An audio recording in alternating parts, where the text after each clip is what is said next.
Okay, hello everyone. If I may ask you to take a seat for those that are here in person in Warsaw, and those online, grab some coffee, drinks, so you can stay with us for the next hour.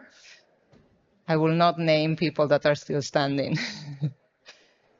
So welcome everyone to this first session in Skyde, titled AI in Public Health, Hype or Help.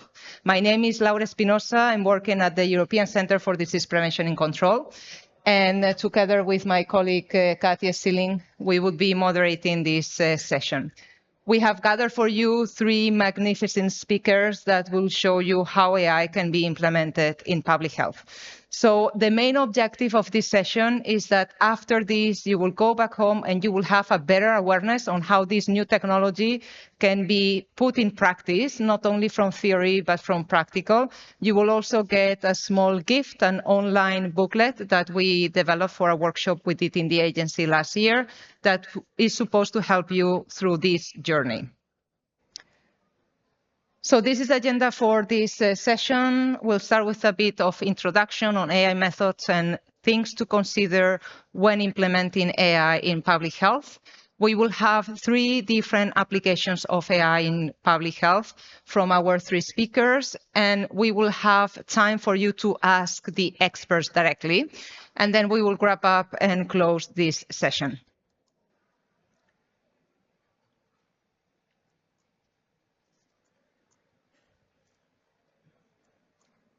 Okay, there you go.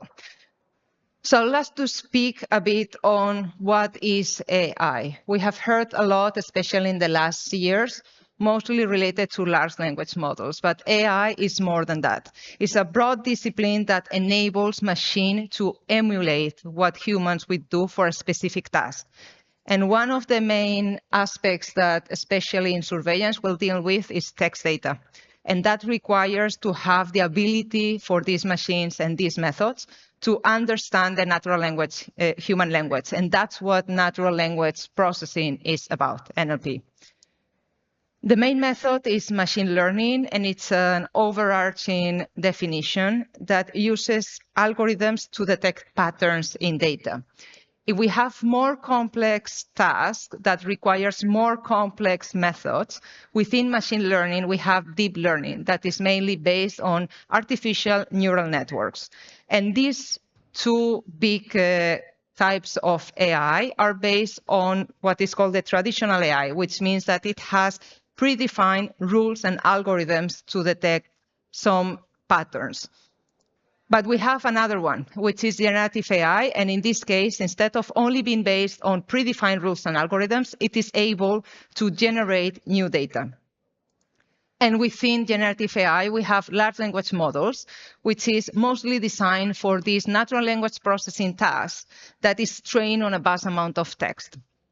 So this gives a bit you the overview on the different types of AI that are available, going from automation to more specifically large language models. Some considerations to keep in mind when implementing AI specifically in public health. First of all, we need to acknowledge that there's a gap between the AI innovation and the AI literacy. So AI evolves in a really fast pace. Unfortunately, the knowledge and awareness on that, especially in the fields like public health, is not keeping up to that speed. We need to consider what are the requirements to have accurate outputs.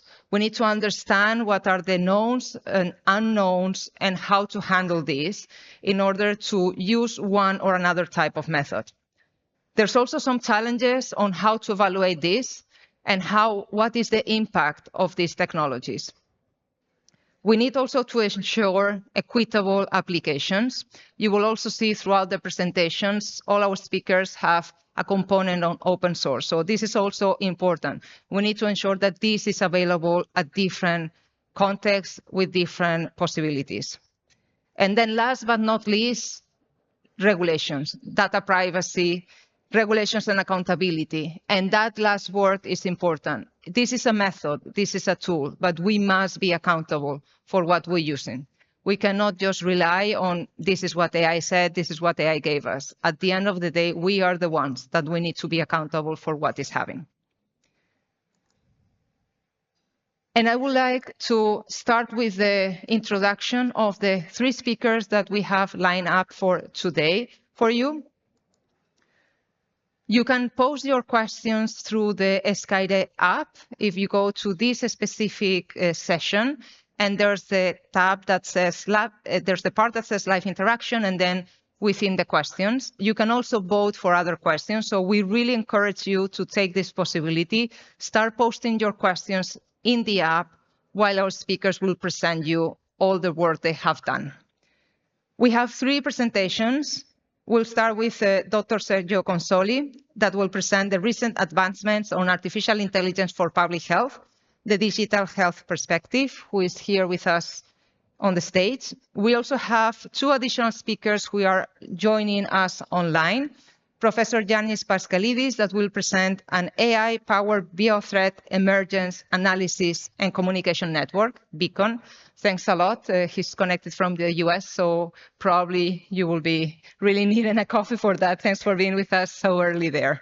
And we also have Hartley that will present, if I can get the slides, please, that will present Meditron and Move, an LLM based for and by public practitioners from the field. There you go. Thank you so much. So without further ado, I would like to invite to the stage to Dr. Sergio Consoli. Thank you so much. Yes, thank you. So, hey, good morning, everybody. Good afternoon now. I'm Sergio Consoli, and I work at the Joint Research Center of the European Commission. Who doesn't know, the JRC is the in-house scientific and technological services of the European Commission, and as such it provides consultancy services to various the directorates and agencies of the Commission.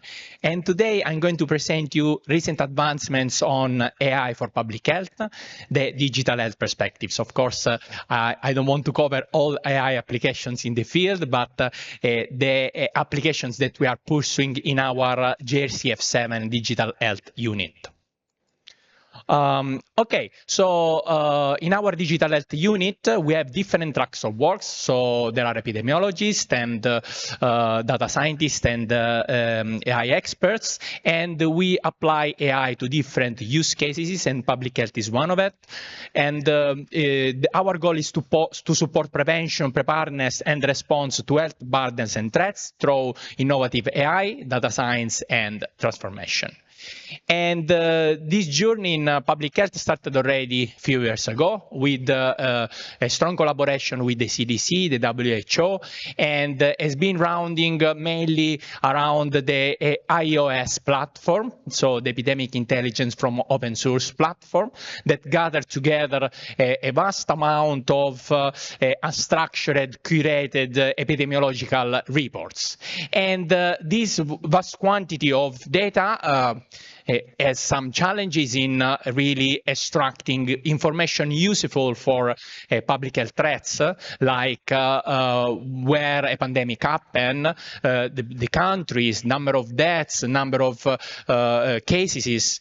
And to tackle this problem, we are working on different approaches, and GenAI and large language models was one of it.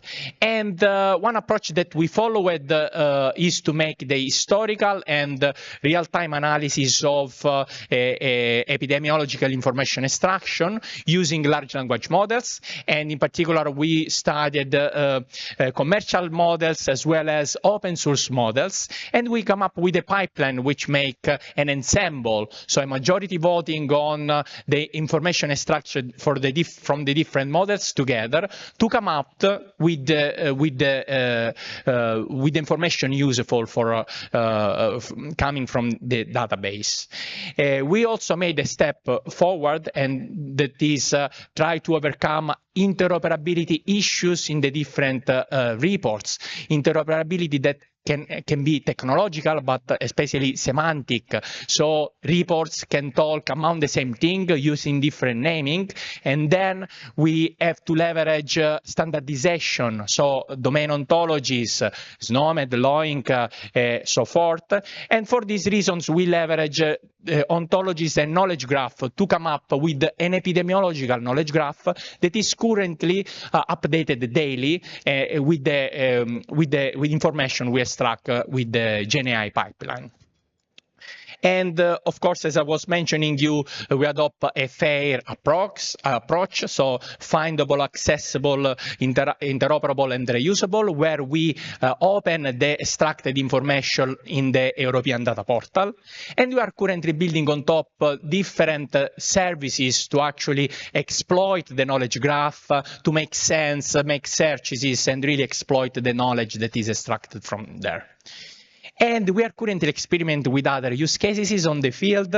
And for example, we want to make a study on the performance of different prompt engineering techniques on the domain. And for example, studying the performance of using in context learning. So when you pass few examples in context to a pre-trained generative AI model, and then you have the outcome, versus fine-tuning directly the large language models for your task. So here you have just an example of an outbreak report where you have the extracted information as a graph pattern, let's say. We are also making a prototype for named entity recognition and linking for indeed overcoming interoperability issues. So to be able to detect biomedical entities in the reports and linking to the standard biomedical dictionaries. So I was mentioning UMLS, LOINC, SNOMED, ICD-10, and so forth. And we are also experimenting with RAG, so retrieval augmented generation. And here we have been playing by putting a set of documents, outbreak reports from the WHO disease outbreak news, towards some large language models, and making a prototype with the talk with your pandemic prototype, let's say, where you ask questions to the large language model and the answer with factuality, considering the documents that is supplied to the retrieval and re-rank system of the RAG. Closing, another application which we are exploiting are some AI-generated disasters and health threats storylines, where we have a RAG index on news, historical news, and when a disease outbreak happens, we construct some storylines AI-generated, for example, saying the severity of the outbreak or the key drivers, the main factors, all of this coming from news that are published during the event. And also we produce a causal knowledge graph for it. And of course, all of these applications would require much time, but I wanted just to tell you what's currently boiling on in our digital health unit. So thank you very much. And I think now Yannis. Yeah. Thank you so much, Sergio. So we will take the 3 presentations and then we'll get the space to ask the experts. So start posting your questions into the app. And next we have Professor Yannis Paschalidis, who is joining online. So please, Yannis, the floor is yours. Thank you. Good morning from Boston. Thank you, Laura, for organizing this and for inviting me. So, as Laura mentioned, I will talk about an AI-powered biothreats emergence analysis and communications network, which we call Beacon. And this is a new outbreak reporting system that we have launched at Boston University. So Beacon is, in fact, the first of its kind open source global surveillance platform that has been built to detect emerging infectious diseases in real time, and it's housed at Boston University. So we have seen during the recent pandemic that we have all experienced that rapid reporting of new outbreaks is quite important because it facilitates and enables fast response. And Beacon is a system that essentially allows for this fast reporting of emerging outbreaks. The way it works is that there are a number of different agents that are looking at the web all the time to figure out if there is any outbreak report appearing in any source, any news site, any website, anywhere in the world. And then they detect those signals and pass them into the Beacon AI pipeline. We also have a fairly now expanding network of subject matter experts. So these are infectious disease professionals in many different organizations that also have the ability to contribute information. And what Beacon does is it takes these initial reports, we call them signals, and then processes them through the AI pipeline and produces reports that are then edited by our subject matter experts before they get published on the Beacon website. To give you a sense of how the system operates, this is the AI pipeline behind Beacon. It is based on a large language model, which we call Pandemic Llama, LLM, that we have trained for this specific purpose.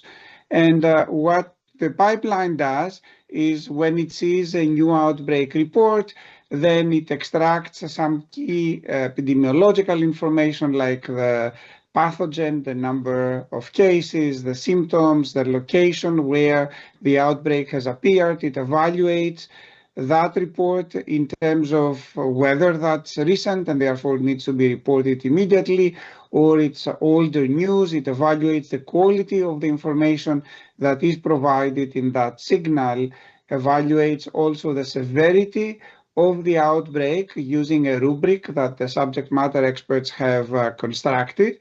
And the way this risk score is computed is you can think of a questionnaire, but instead of a human answering the questionnaire, you have the LLM that is answering the questionnaire and mapping into a specific risk score. And at the very end of the pipeline, there is a report generation. So there is a report in a very specific format that is constructed. And subject matter experts, they can now edit the report, make any adjustments, push a button to get published. And at that point, there's another set of AI agents that take over and translate that report into multiple languages and publish it to the website. To train the LLM, the underlying LLM, we have essentially done two things. One is continuous parameter updates of the LLM using a fairly large corpus of documents that we have collected. And you can see on the side the provenance of some of these documents. So we collected roughly about 50 gigabytes of data, no less than 500,000 papers from PubMed, 6,000 books, and as you can see, many other sources of information. And these have been used essentially to infuse a generic LLM with very specific knowledge about priority pathogens, about infectious diseases, about outbreaks. And then the second step of that fine-tuning process was to provide to the LLM many examples from earlier outbreaks, and then ask the same type of questions that Beacon would need to ask for any new outbreak, and then essentially evaluate how the LLM has done in these past examples and further optimize the parameters of the model to optimize the performance of the LLM compared to some gold standard. And in our case, that gold standard has been a larger commercial LLM that we have used, but now we are also incorporating feedback from our subject matter experts to continue to improve the LLM. So since its launch, Beacon has now more than 1,000 users worldwide. It's used by many state and local public health departments. It is now being integrated in a WHO system that is available to member states.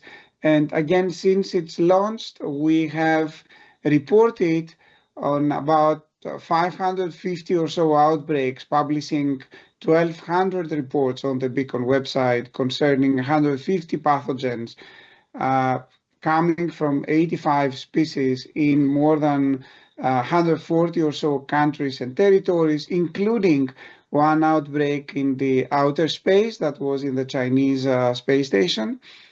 So with that, I think Beacon is a team effort, and you can see here the team that has been involved behind creating Beacon, led by Nahid Badilia, who is an infectious disease professional, and Britta Lassman, John Brownstein, and myself. And we have a number of students and collaborators that have helped us quite a bit, and also organizations that have funded this effort. And you can see also on the slide a global advisory board that is advising Beacon on how to operate and next steps. So with that, I'll pass the baton to Annie.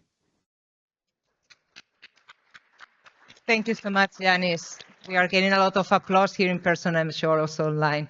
So without further ado, I would like to give the floor now to Annie Hartley. So we can. Right. Well, thank you so much. I really appreciate the opportunity to speak here. I was drawn to the title, this hype or help title of the session, because it's something that we really try to disambiguate in our group. Yeah, my name's Annie. I'm a professor of AI. I'm also a medical doctor, and we are based in a group called LIGHT, which is the Laboratory for Intelligent Global Health and Humanitarian Response Technologies. And we make a few tools that try to really make some promise that has got proof behind it, because that's what hype is, right?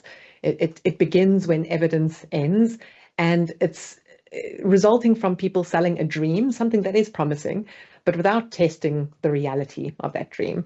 It allows this expectation without evaluation, and this is where assumptions become presented as outcomes. When we don't have that evidence and grounding, and our excitement about something isn't calibrated by proof. So this is what we're trying to do when we're not selling something and something is being used just because it's useful. That's when you know that it's helpful. And this is generally in open source software when it's not being sold as a product. We are trying to make these tools that are kind of agnostic to a base model or some sort of company. Oh. No. I think we're having some technical issues. Hopefully, Annie will be back with us shortly. In the meantime, we're seeing some questions coming in. So please post your questions for the first two speakers, and we'll hopefully have Annie back with us shortly.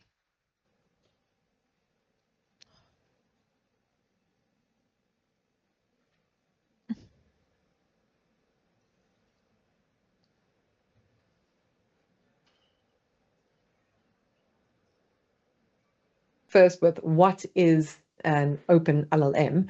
Well, there are many kind of examples of this, and you may have heard of some of them, like Llama and DeepSeek, and some that are coming from. Oh, I'm hearing that there were some sound issues. Should I start again, or is it fine now? Hi, Annie. So I think we can hear you now back. We lost you for a minute, not more. Okay, well, no worries. All I was saying before was that I was very encouraged by the title of this talk, which is Hype or Help. And we are trying to disambiguate hype from help by using evidence. And we make evaluation platforms. And I'll be speaking about that today, especially for something where a lot of hype is with these large language models.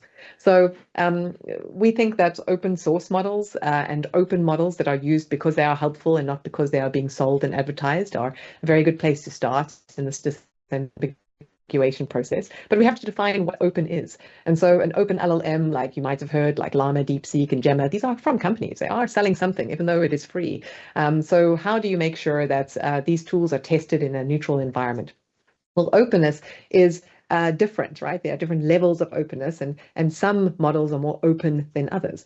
For instance, open models as they are known now are actually only open weight models, right? And these open weights are what the model has learned and not necessarily the data behind it, because a lot of models are trained on data that actually can't be released because it's violating copyright and other things that make it impossible to release. And so there is one example that the Swiss environment where I'm based has been working on in this academic environment. It was many university professors from ETH Zurich and EPFL that collaborated together. And this collaborative effort is so important when we're trying to make these massive scale models and break through the hype by like neutralizing the winners in who's making these tools. And this was a model called Apertus, and it's the world's biggest fully open LLM. And fully open here means that it's open all the way from the training data to the weights, the license, the code, and everything else. And it's a very kind of promising model because it's really creating a statement to say that we can actually have EU AI Act compliant models that do not steal data and respect copyright laws and respect these opt-out signals from where the data is coming. And we can generally scrutinize these models much better because we know the data that they've been trained on. This allows us the first step in the direction of full transparency to have this disambiguation from hype and help.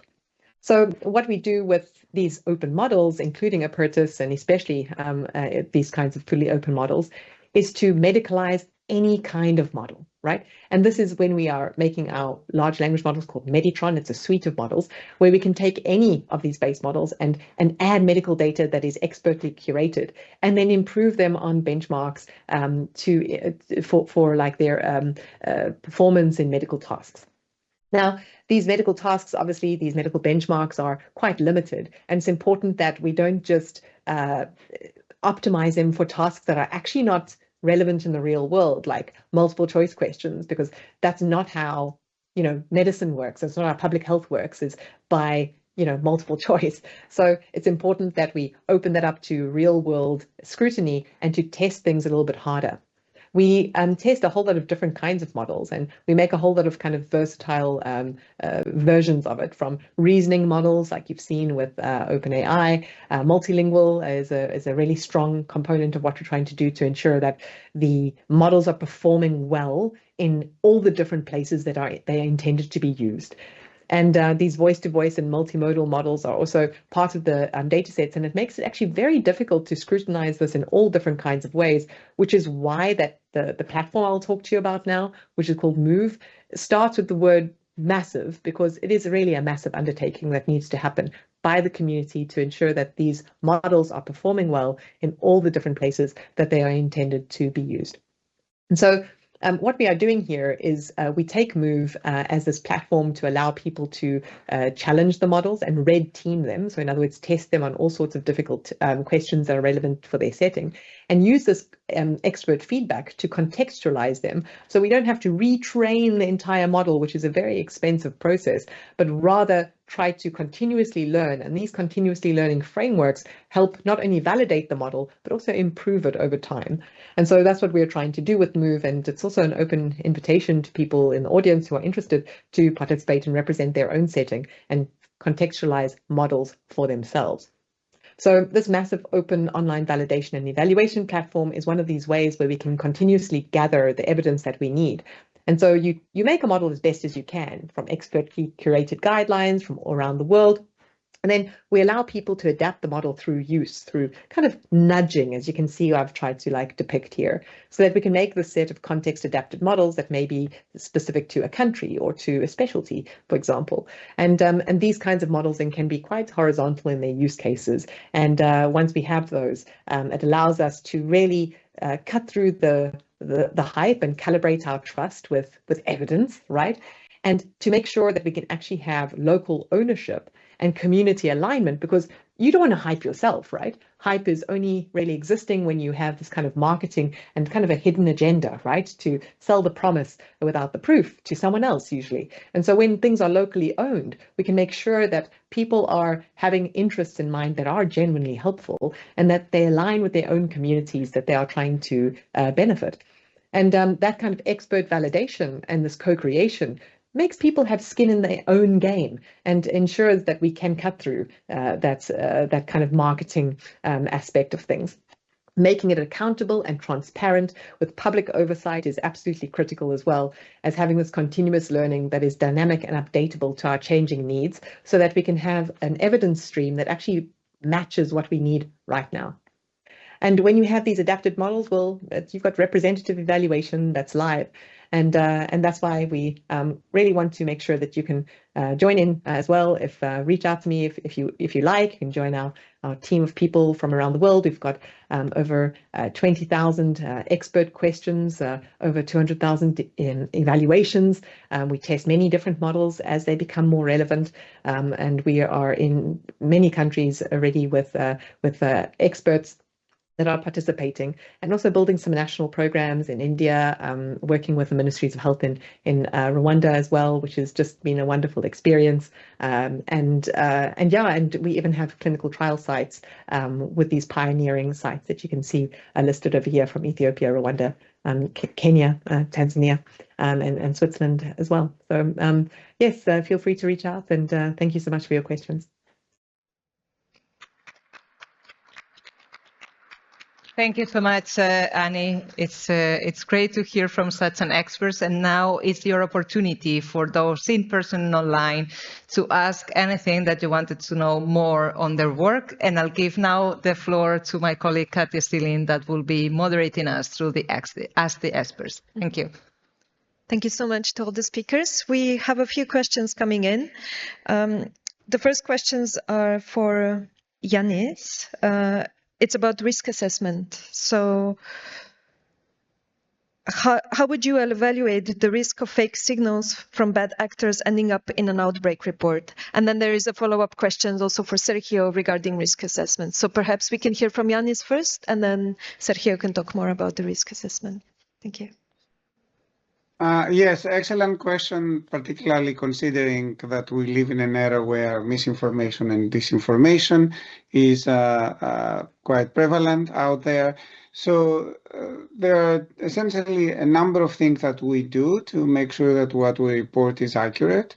So first of all, we never report something when we have only a single source. So we are always looking for sources that corroborating the information that we are reporting. And also, as I mentioned, we have automated ways through the LLM to assess the quality of the report.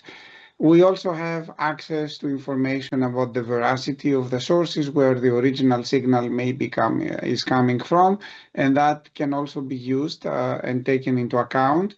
But I think the ultimate check is that we have a human in the loop, and it is that human, that subject matter expert, that will make the call on whether something will be published on the Beacon website or not, and that the information is accurate by taking ownership of the report and editing the report for accuracy and approving the report to be published. And these experts, as we said, they have a network of other experts throughout the world that they oftentimes reach out to confirm whether something is happening or not, and the parameters of what is happening before they make these publication decisions to publish it on the Beacon website.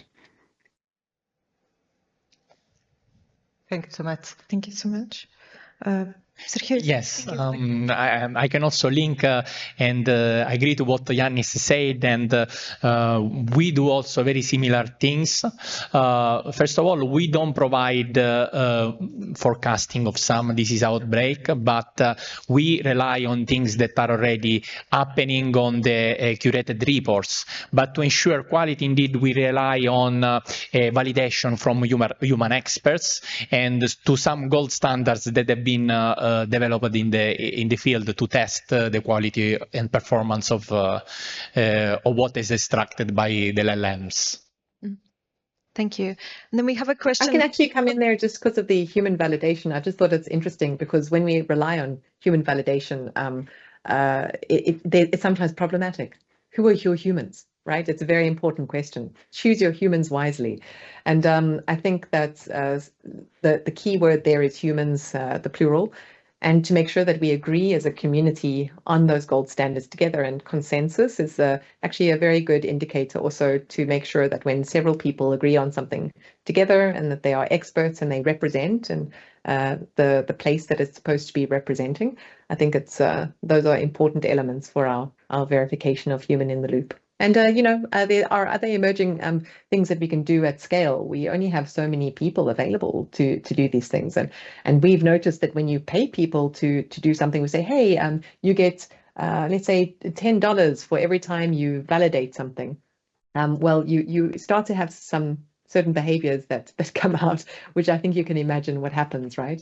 And you incentivize perhaps low quality feedback as well with human in the loop. So I think it's to make sure that we really value people and professionalize participatory science, and make sure that we create something that's very incentivizing for people and experts that make them understand the value that they are bringing to the tool. And I think to professionalize open source in this way is really important. It's again, open source is not just run by a few teenagers in their parents' garage, you know, and we do need to start recognizing open source as a professional platform that public health is relying on. Public goods do need to be controlled and valued by the public and validated by them as well. So that is just an interesting observation that I saw in our participatory science. Great, thank you, Annie. And you've already touched on a few topics related to the next questions we were planning to ask all of you. In developing your open source AI solutions, how did you balance the innovation with building trust and transparency? Were there any challenges, any good points you can share? And that's a question to all speakers. Perhaps Sergio?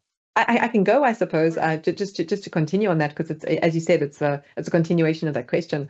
I think trust and transparency, you know, those, I used this example the other day, you know, that when you were a kid and you made that, there was like a thing that you did with your friends, it's called a trust fall, where you kind of like, you hold yourself like this and you like fall back and then with your eyes closed and you hope that your friends catch you, right? And the thing is that you have to be aware that someone is behind you to really trust that person, and it's about like, how much do you trust your friends? You have to be vigilant about who's behind you. You have to understand how something works before you can really get that, you can feel like that you trust that you're going to be caught, right? And that awareness that someone is behind you is very critical in how people behave when they like throw their kind of when they throw themselves into the void like that, you know, and really trust an outcome that's coming from an LLM, for example. And so I think to build vigilance about the tool is really important, and to give people metrics of how their models are performing in their setting, understanding what they are working with, and understanding how their evaluations compare to other people's evaluations, and placing them in the evaluations and the metrics that they are viewing. So I think just in terms of trust is all about understanding, and we have to also make sure that we communicate that understanding so that people know what they are basing their trust on. Thank you, Annie. And if I can, Sergio, go ahead. Yeah, thank you, Yannis. No, just connecting to what Annie said, trust is also crucial in a context like public health, because if there is a public health institution that suggests a restriction for an output of the model, this is a key to really be sure that the output has been given in a correct way. So now currently there is a lot of trend in explainability, explainable AI, transparency of the models, and this is even more important in public health. These models comes with challenge in bias, no? And we are seeing also with Apertus that this is really a very good thing that they open the data on which they are training, because in the context especially of public health, there is a lot of problems in still reports that are not transferred to digital systems, and so the LLMs are not trained with the full range of data, and this bias is transferred actually inherently to the model itself. Thank you, Sergio. Yannis, please go ahead. Yeah, let me make a comment. In the case of Beacon, what we have done is we relied on a corpus of documents for the training or the fine-tuning of the Llama model that came from very reliable sources. I mentioned PubMed, I mentioned books that have been reviewed, that have been published, documents from various regional CDCs and so on. And the model that is behind Beacon is a relatively small model, so 8 billion parameter model. There are much larger models out there. And there are now results that are emerging in the LLM world that suggest that smaller models that have been trained on very good quality data can be as good, or in many instances outperform, much larger models that have been trained on lower quality data. So the quality of the data that one uses to train the model can buy you this very important trade-off in terms of smaller model with excellent quality data can do very, very well, much better in some instances than a much larger model that has been trained on not so great quality data. Thank you, Yannis. And again, a question to all three of you. So we have a lot of public health experts here who are interested in applying AI solutions in their organizations. What were the biggest barriers that you observed when implementing your AI solutions in routine public health workflows? So maybe I can start. And in terms of the challenges that we faced, access to data, which we have already discussed. Another, I would say, significant challenge is access to computational resources. Because training this type of models requires access to a large number of GPUs, clusters of GPUs. That is a very expensive resource and perhaps particularly challenging for academic institutions compared to industry. Industry does not necessarily have an incentive to train models that would be used in a very narrow domain. If you think from the perspective of commercial use of these models, infectious diseases, outbreaks, but academic institutions that are interested in the public good have an incentive of training these models. So that is, I think, a limited resource, and that's something that we perhaps need to think a bit more globally on how we make computational resources available to academic institutions and other organizations that are working to train models for the public good. Yeah, I just so strongly agree with that. I think it's so important that we understand that the one thing that has changed from the mHealth era to now is really the size of the models. We can't make these fragmented apps that we used to make before. These models actually can answer many questions. They are horizontal and not like these vertical tools that we're using before. And they're massive to train, and they take such big resources that it's impossible for us to not collaborate anymore, and to collaborate ambitiously and at scale, right? And we have to find ways to do that in a different way, because we are competing with, especially in this era of trust, with commercial alternatives.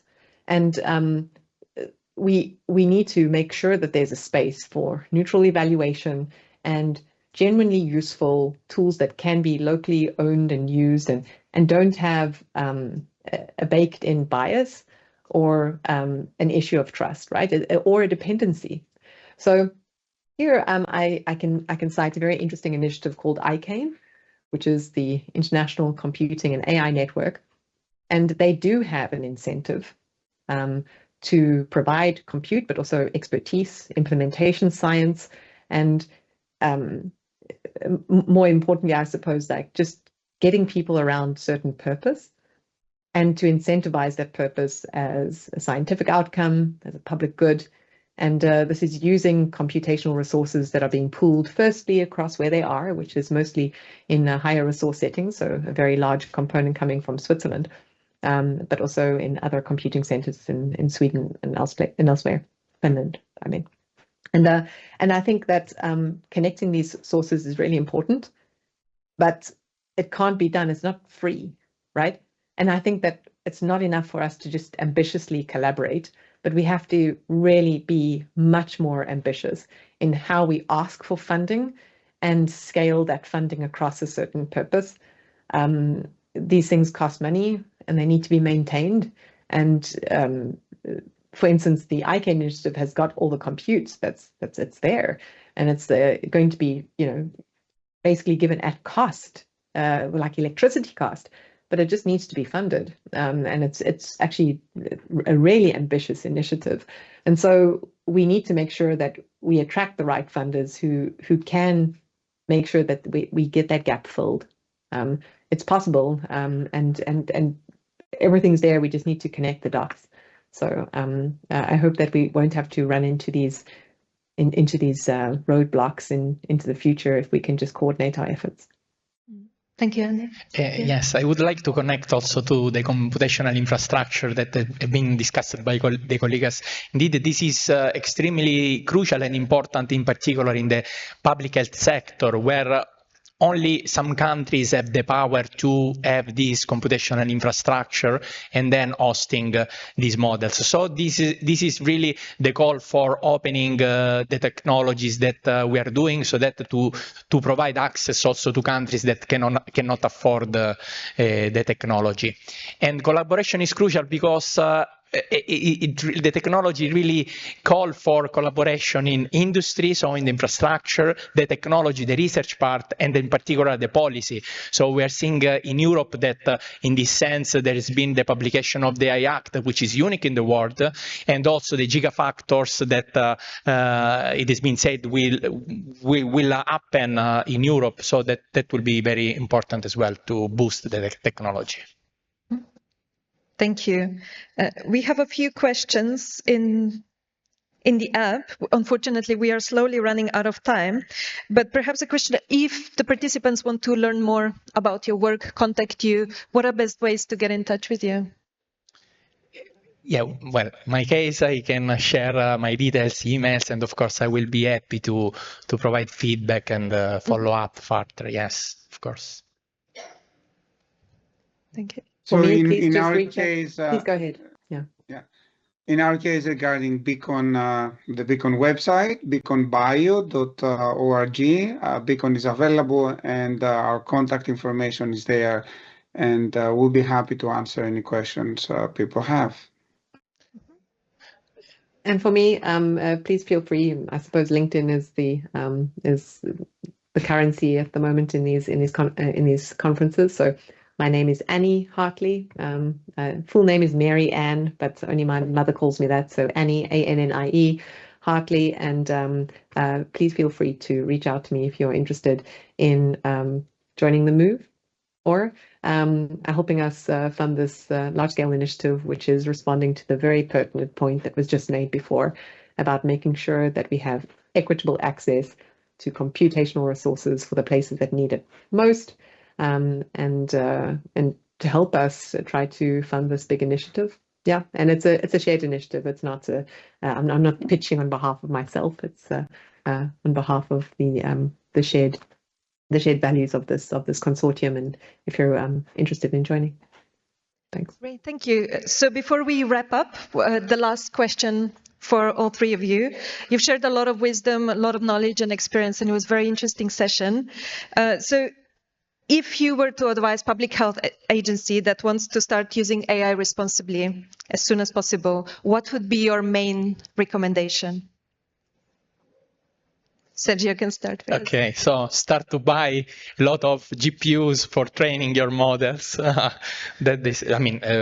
Equip with good infrastructure if you and of course a growing technology and in knowledge of the technology. Yeah, this is first thing that comes in my mind. Yeah. Thank you. Yannis? I would say that, well, first of all, two things. One is that, these models and this technology is becoming easier to use, particularly now that AI models can actually code for you with some human supervision. But the second advice would be collaborate. I'm personally engineer by training and computer scientist, and I'm collaborating with people in the public health domain and infectious diseases. So I think that these cross-disciplinary collaborations are extremely important, particularly in our age where a lot of things are happening at the interface of different disciplines. And we need to be thinking about teams that have the diversity that can handle this type of knowledge. Thank you, Yannis. Yeah. And from me, I would say really empower yourself to cut through the hype with evidence and create the evidence yourself to ensure that you're creating continuously learning systems so that people can't come up to you with their snake oil model and sell you, their product, and rather to sell you something helpful. So I would say bake in validation into your systems that you're going to be using and make sure those validation processes are accepted by experts and align with how you currently work. We don't have to reinvent the wheel to understand if something is safe, and we do know how to test these things. Don't fall behind, and make sure that you get evidence along the way. Thank you so much. Unfortunately, we're slowly running out of time. Thank you so much for your participation. And again, thank you to the speakers, Annie, Yannis, and Sergio. Please, one round of applause. So I hope you found this session useful. The objective of the session was to touch on different AI solutions that are openly available, but also to highlight that there are challenges that come with it. Not just because something is freely available, there is still a lot of thinking, a lot of potential costs that is associated with it. But you have heard from experts that are working on this and informing solutions that can be applied in public health workflows.